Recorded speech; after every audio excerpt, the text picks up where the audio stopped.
BN ಟಿವಿಗೆ ಸ್ವಾಗತ. ವೀಕ್ಷಕರೇ, ಐಟಿ ವಲಯದ ಕೆಲಸದ ಸಮಯವನ್ನು ವಿಸ್ತರಿಸುವ ವರದಿ ಮಾಡಿರುವ ಯೋಜನೆಗಳನ್ನು ಮರುಪರಿಶೀಲಿಸುವಂತೆ ಸಿದ್ದರಾಮಯ್ಯ ನೇತೃತ್ವದ ಸರ್ಕಾರವನ್ನು ಕರ್ನಾಟಕ ರಾಜ್ಯ ಐಟಿ-ಬಿಟಿ ನೌಕರರ ಸಂಘ ಒತ್ತಾಯ ಮಾಡುತ್ತಿದೆ.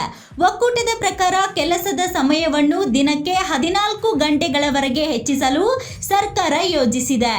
ಈ ನಿಟ್ಟಿನಲ್ಲಿ ಕರ್ನಾಟಕ ಅಂಗಡಿಗಳು ಮತ್ತು ವಾಣಿಜ್ಯ ಸಂಸ್ಥೆಗಳ ಕಾಯ್ದೆಗೆ ತಿದ್ದುಪಡಿ ತರುವ ಪ್ರಸ್ತಾವನೆಯನ್ನು ಕಾರ್ಮಿಕ ಇಲಾಖೆಯು ಉದ್ಯಮದ ವಿವಿಧ ಪಾಲುದಾರರೊಂದಿಗೆ ಇತ್ತೀಚೆಗೆ ಕರೆದಂತಹ ಸಭೆಯಲ್ಲಿ ಮಂಡಿಸಲಾಗಿದೆ.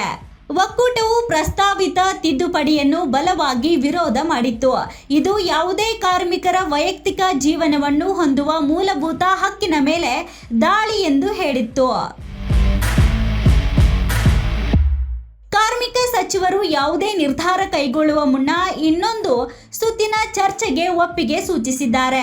ಹೊಸ ಮಸೂದೆ ಕರ್ನಾಟಕ ಅಂಗಡಿಗಳು ಮತ್ತು ವಾಣಿಜ್ಯ ಸಂಸ್ಥೆಗಳ ಮಸೂದೆ 2024ರಲ್ಲಿ 14 ಗಂಟೆಗಳ ಕೆಲಸದ ದಿನವನ್ನು ಸಾಮಾನ್ಯಗೊಳಿಸಲು ಪ್ರಯತ್ನಿಸುತ್ತದೆ ಎಂದು ಯೂನಿಯನ್ ಹೇಳಿದೆ. ಪ್ರಸ್ತುತ ಕಾಯ್ದೆಯು ಓವರ್ ಟೈಮ್ ಸೇರಿದಂತೆ ದಿನಕ್ಕೆ ಗರಿಷ್ಠ 10 ಗಂಟೆಗಳ ಕೆಲಸವನ್ನು ಮಾತ್ರ ಅನುಮತಿಸುತ್ತದೆ.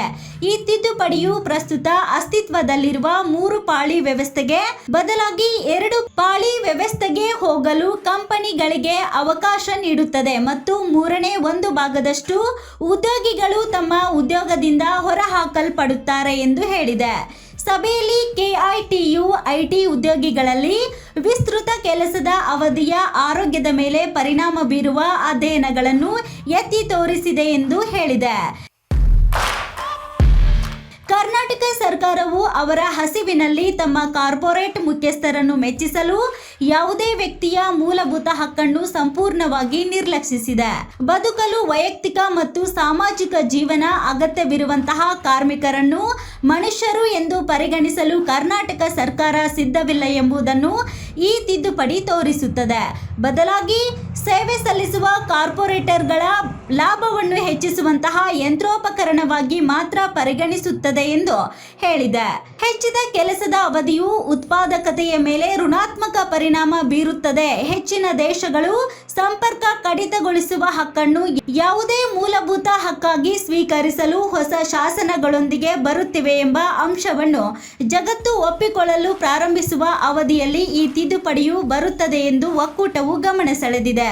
ಯೂನಿಯನ್ ಸರ್ಕಾರವನ್ನು ಪುನರ್ ವಿಮರ್ಶಿಸಬೇಕೆಂದು ಒತ್ತಾಯಿಸಿದೆ ಮತ್ತು ತಿದ್ದುಪಡಿಯೊಂದಿಗೆ ಹೋಗಲು ಯಾವುದೇ ಪ್ರಯತ್ನವು ಕರ್ನಾಟಕದ ಐಟಿ ವಲಯದಲ್ಲಿ ಕೆಲಸ ಮಾಡುತ್ತಿರುವ 20 ಲಕ್ಷ ಉದ್ಯೋಗಿಗಳಿಗೆ ಮುಕ್ತ ಸವಾಲಾಗಿದೆ ಎಂದು ಎಚ್ಚರಿಕೆ ನೀಡಿದೆ. ಮತ್ತಷ್ಟು ಸುದ್ದಿಗಳಿಗಾಗಿ ನೋಡ್ತಾ ಇರಿ BN ಟಿವಿ. ಲೈಕ್ ಮಾಡಿ, ಶೇರ್ ಮಾಡಿ, ಸಬ್ಸ್ಕ್ರೈಬ್ ಮಾಡಿ. ಇದು ನಿಮ್ಮ ಧ್ವನಿ.